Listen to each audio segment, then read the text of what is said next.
Mysteries await just a page away. Ready to dive in? Welcome to The Book Reader, where stories unfold one enchanting page at a time. Subscribe now and unlock the magic. Part 3. Mergers. Chapter 16. Sunday, June 1st to Tuesday, June 10th. After 6 months of fruitless cogitation, the case of Harriet Vanger cracked open.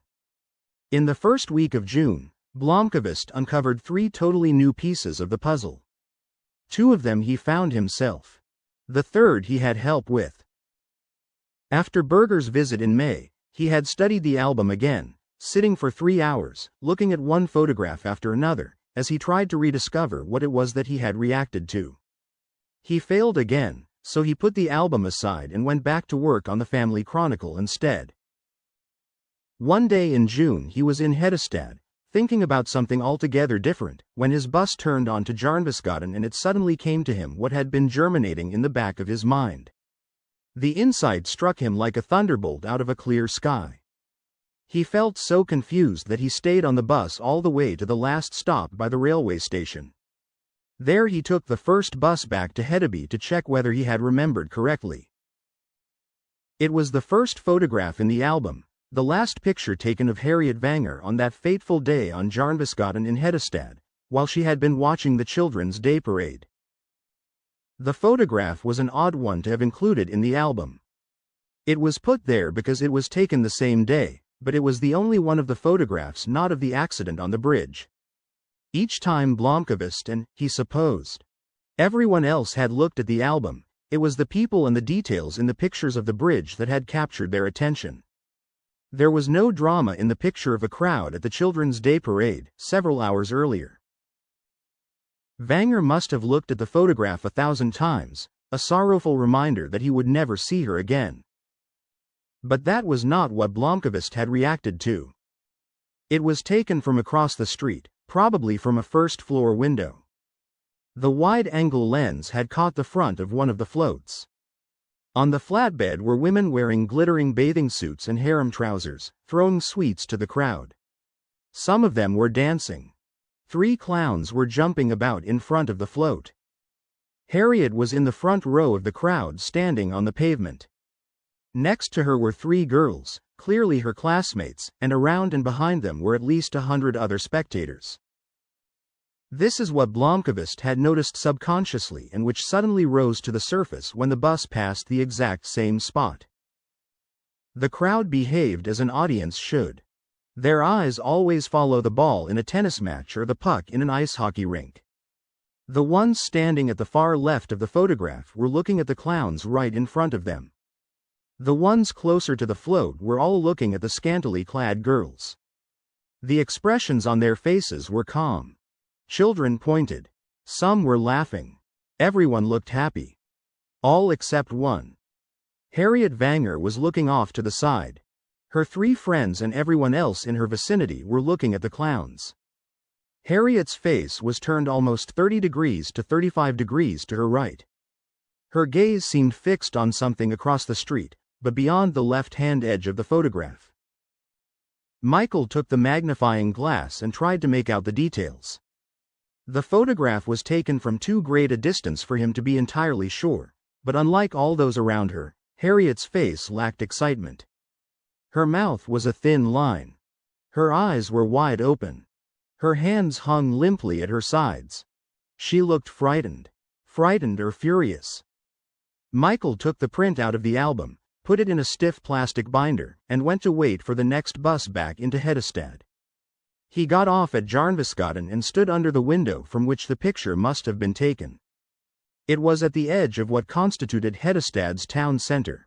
It was a 2-story wooden building that housed a video store and Sundstrom's haberdashery, established in 1932 according to a plaque on the front door. He went in and saw that the shop was on 2 levels. A spiral staircase led to the upper floor. At the top of the spiral staircase 2 windows faced the street. "May I help you?"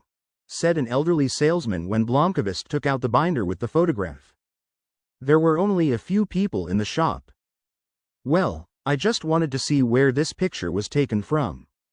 Would it be okay if I opened the window for a second?" The man said yes. Blomkvist could see exactly the spot where Harriet had stood. One of the wooden buildings behind her in the photograph was gone, replaced by an angular brick building. The other wooden building had been a stationery store in 1966. Now it was a health food store and tanning salon. Blomkvist closed the window, thanked the man, and apologized for taking up his time. He crossed the street and stood where Harriet had stood. He had good landmarks between the window of the upper floor of the haberdashery and the door of the tanning salon. He turned his head and looked along Harriet's line of sight.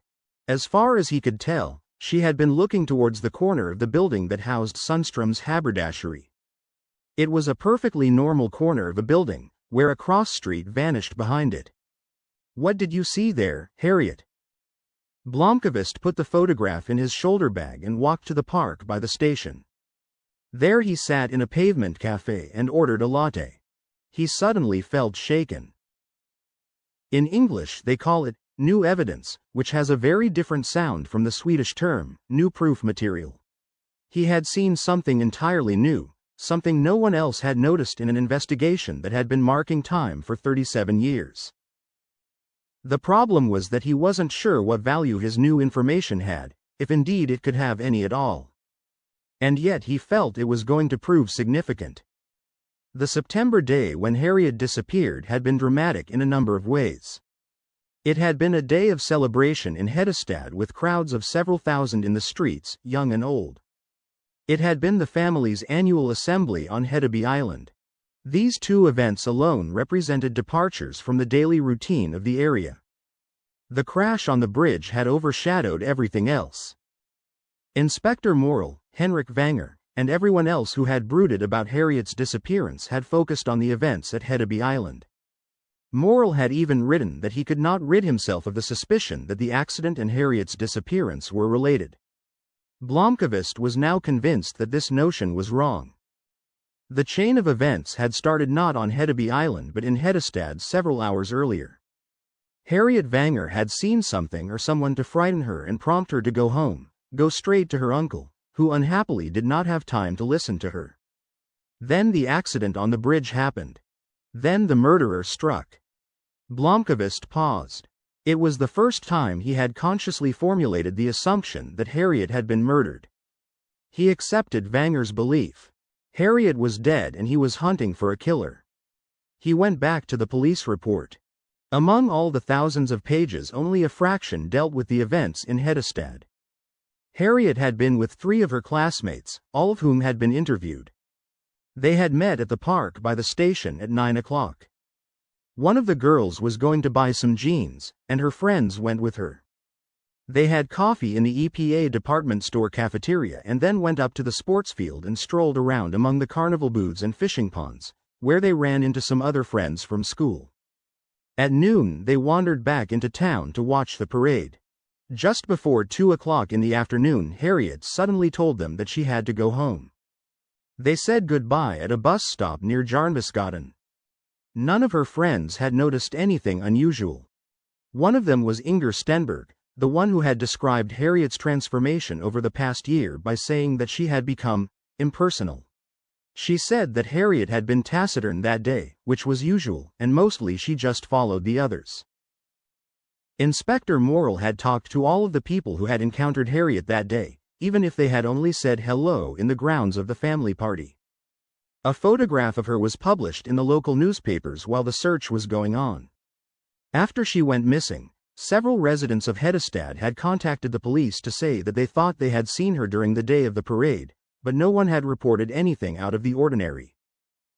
The next morning Blomkvist found Vanger at his breakfast table. "You said that the Vanger family still has an interest in the Hedestad Courier." "That's right. I'd like to have access to their photographic archive. From 1966. Vanger set down his glass of milk and wiped his upper lip. "Michael, what have you discovered?" He looked the old man straight in the eye. "Nothing solid. But I think we may have made a mistake about the chain of events." He showed Vanger the photograph and told him what he was thinking. Vanger sat saying nothing for a long time. "If I'm right, We have to look as far as we still can at what happened in Hedestad that day, not just at what happened on Hedeby Island, Blomkvist said. I don't know how to go about it after such a long time, but a lot of photographs must have been taken of the Children's Day celebrations which were never published. Those are the ones I want to look at. Vanger used the telephone in the kitchen. He called Martin, explained what he wanted, and asked who the picture's editor was these days. Within 10 minutes the right people had been located and access had been arranged. The picture's editor of the Hedestad Courier was Madeleine Blomberg, called Maha. She was the first woman pictures editor Blomkvist had met in journalism, where photography was still primarily a male art form. Since it was Saturday, the newsroom was empty, but Maha Blomberg turned out to live only 5 minutes away, and she met Blomkvist at the office entrance. She had worked at the Hedestad Courier for most of her life. She started as a proofreader in 1964, changed to photo finisher and spent a number of years in the darkroom, while occasionally being sent out as a photographer when the usual resources were insufficient. She had gained the position of editor, earned a full-time post on the picture desk, and 10 years ago, when the old pictures editor retired, she took over as head of the department. Blomkvist asked how the picture archive was arranged. To tell you the truth, the archive is rather a mess. Since we got computers and digital photographs, the current archive is on CDs. We've had an intern here who spent some time scanning in important older pictures, but only a small percentage of what's in the stacks have been catalogued. Older pictures are arranged by date in negative folders. They're either here in the newsroom or in the attic storeroom. I'm interested in photographs taken of the Children's Day Parade in 1966, but also in any photographs that were taken that week. Fröken Blomberg gave him a quizzical look. You mean the week that Harriet Vanger disappeared? You know the story? You couldn't work at the Courier your whole life without knowing about it, and when Martin Vanger calls me early in the morning on my day off, I draw my own conclusions. Has something new turned up? Blomberg had a nose for news. Blomkvist shook his head with a little smile and gave her his cover story. No, and I don't suppose anyone will ever find a solution to that puzzle. It's rather confidential, but the fact is that I'm ghostwriting Henrik Vanger's autobiography. The story of the missing girl is an odd topic, but it's also a chapter that can't really be ignored. I'm looking for something that hasn't been used before that might illustrate that day of Harriet and her friends. Blomberg looked dubious, but the explanation was reasonable and she was not going to question his story, given his role. A photographer at a newspaper takes between 2 and 10 rolls of film a day. For big events, it can be double that. Each roll contains 36 negatives. So it's not unusual for a local newspaper to accumulate over 300+ images each day, of which only a very few are published. A well-organized department cuts up the rolls of film and places the negatives in 6-frame sleeves. A roll takes up about 1 page in a negative binder. A binder holds about 110 rolls. In a year, about 25 binders are filled up. Over the years, a huge number of binders is accumulated, which generally lack any commercial value and overflow the shelves in the photographic department. On the other hand, every photographer and pictures department is convinced that the pictures contain a historical documentation of incalculable value, so they never throw anything away. The Hedestad Courier was founded in 1922, and the pictures department had existed since 1937. The Courier's attic storeroom contained about 1,200 binders, arranged, as Blomberg said, by date. The negatives from September 1966 were kept in 4 cheap cardboard storage binders. How do we go about this? Blomkvist said. I really need to sit at a light table and be able to make copies of anything that might be of interest. We don't have a darkroom anymore. Everything is scanned in. Do you know how to work a negative scanner? Yes, I've worked with images and have an Agfa neg scanner of my own. I work in Photoshop. Then you use the same equipment we do.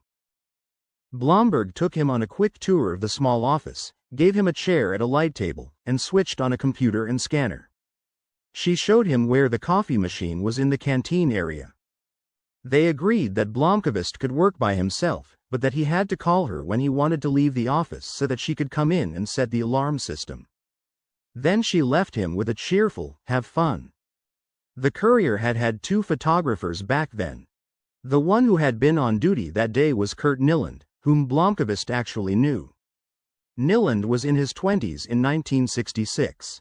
Then he moved to Stockholm and became a famous photographer working both freelance and as an employee of Scanpix Sweden in Marieberg. Blomkvist had crossed paths with Kurt Nyland several times in the 90s, when Millennium had used images from Scanpix.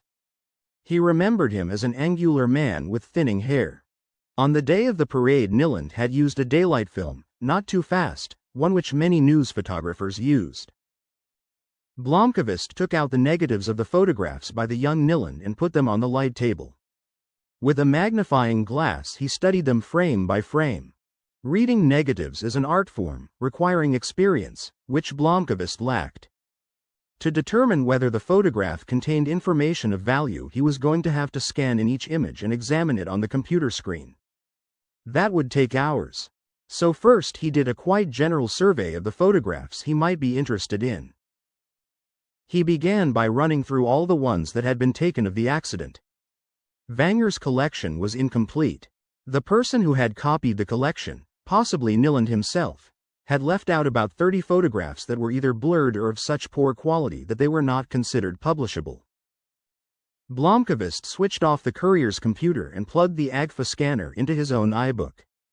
He spent 2 hours scanning in the rest of the images. One caught his eye at once. Sometime between 3:10 and 3:15 p.m., just at the time when Harriet vanished, someone had opened the window in her room. Wanger had tried in vain to find out who it was. Blomkvist had a photograph on his screen that must have been taken at exactly the moment the window was opened. There were a figure and a face, albeit out of focus. He decided that a detailed analysis could wait until he had first scanned all the images.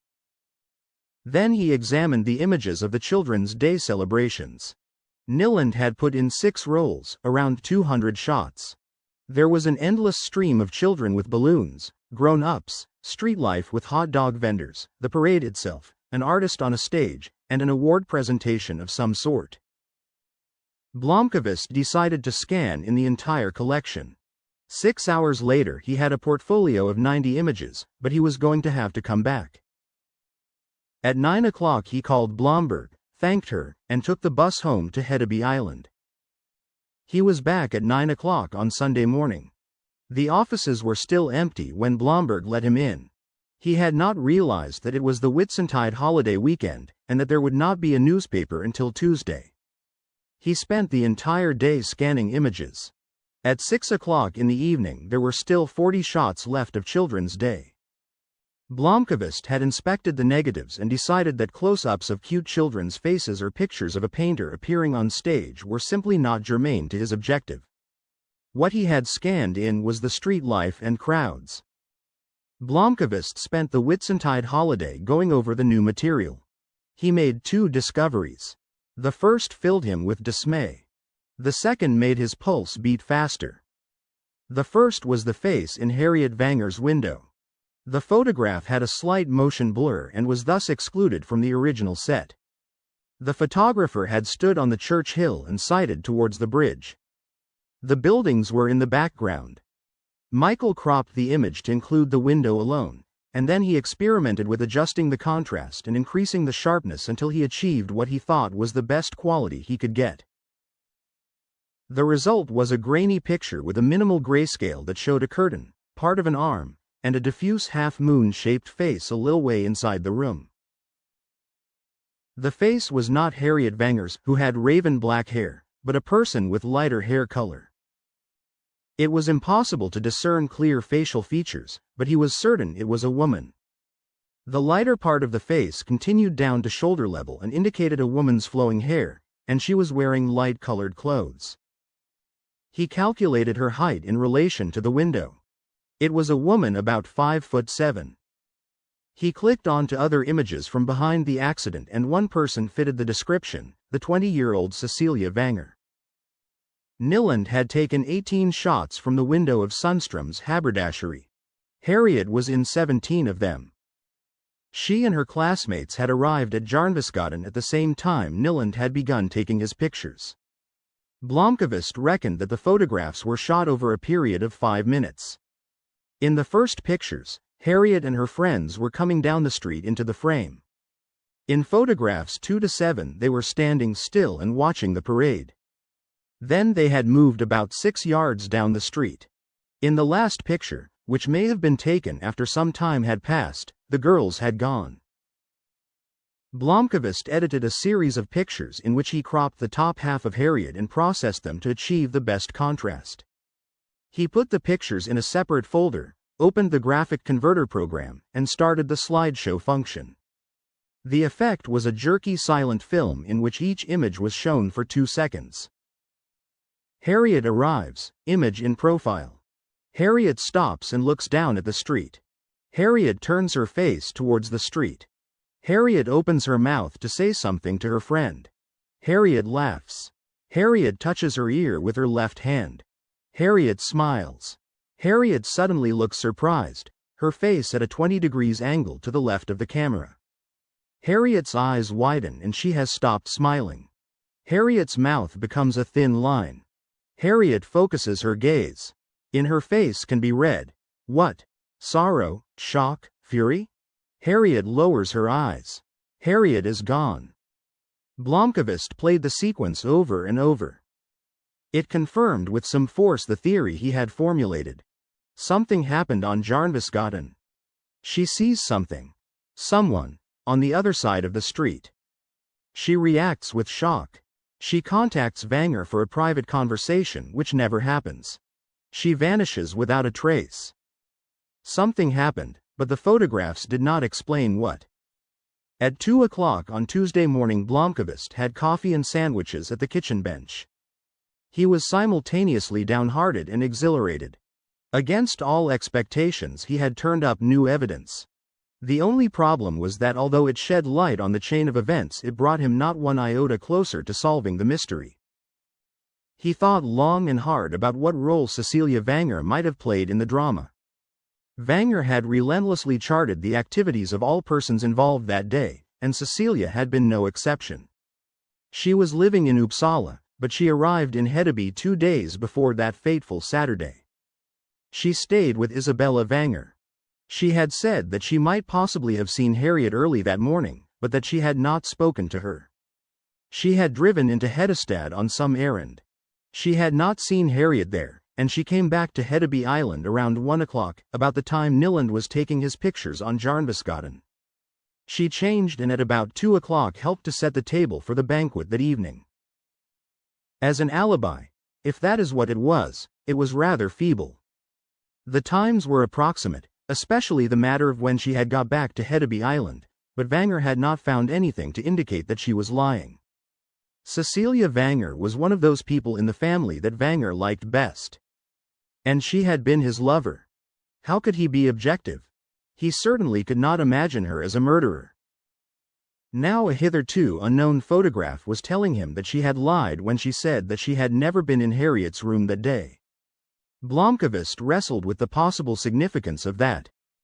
And if you lied about that, what else did you lie about? He went through in his mind what he knew about Cecilia. An introverted person obviously affected by her past.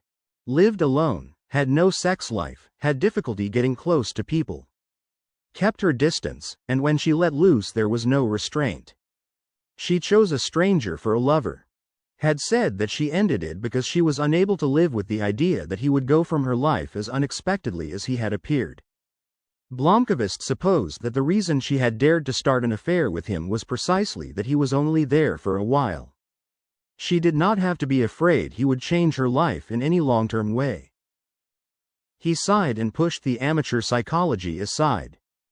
He made the second discovery during the night. The key to the mystery was what it was that Harriet had seen in Hedestad. He would never find that out unless he could invent a time machine and stand behind her, looking over her shoulder. And then he had a thought. He slapped his forehead and opened his iBook. He clicked on to the uncropped images in the series on Jarnviksgatan and, there. Behind Harriet and about a yard to her right were a young couple, the man in a striped sweater and the woman in a pale jacket. She was holding a camera. When Blomkvist enlarged the image, it looked to be a Kodak Instamatic with flash, a cheap holiday camera for people who know nothing about photography. The woman was holding the camera at chin level. Then she raised it and took a picture of the clowns, just as Harriet's expression changed. Blomkvist compared the camera's position with Harriet's line of vision. The woman had taken a picture of exactly what Harriet was looking at. His heart was beating hard. He leaned back and plucked his cigarettes out of his breast pocket. Someone had taken a picture. How would he identify and find the woman? Could he get hold of her snapshot? Had the roll ever been developed, and if so, did the prints still exist? He opened the folder with Nyland's photographs from the crowd. For the next couple of hours he enlarged each one and scrutinized it 1 square inch at a time. He did not see the couple again until the very last pictures. Nyland had photographed another clown with balloons in his hand posing in front of his camera and laughing heartily. The photographs were taken in a car park by the entrance to the sports field where the celebration was being held. It must have been after 2 o'clock in the afternoon. Right after that, Nyland had received the alarm about the crash on the bridge and brought his portraits of Children's Day to a rapid close. The woman was almost hidden, but the man in the striped sweater was clearly visible in profile. He had keys in his hand and was bending to open a car door. The focus was on the clown in the foreground, and the car was a bit fuzzy. The number plate was partly hidden, but he could see that it started with AC3. Number plates in the 60s began with a code indicating the county, and as a child Blomkvist had memorized the county codes. AC was for Västerbotten. Then he spotted something else. On the back window was a sticker of some sort. He zoomed in, but the text dissolved in a blur. He cropped out the sticker and adjusted the contrast and sharpness. It took him a while. He still could not read the words, but he attempted to figure out what the letters were, based on the fuzzy shapes. Many letters looked surprisingly similar. An O could be mistaken for a D, a B for an E, and so on. After working with a pen and paper and excluding certain letters, he was left with an unreadable text, in one line. Arjo ni ke rifa rik. He stared at the image until his eyes began to water. Then he saw the text. Norcio Snickerifabrik, followed by figures in a smaller size that were utterly impossible to read, probably a telephone number. And that marks the end of the current chapter. Thank you for listening to The Book Reader. Stay tuned for the next episode tomorrow. Please subscribe for updates.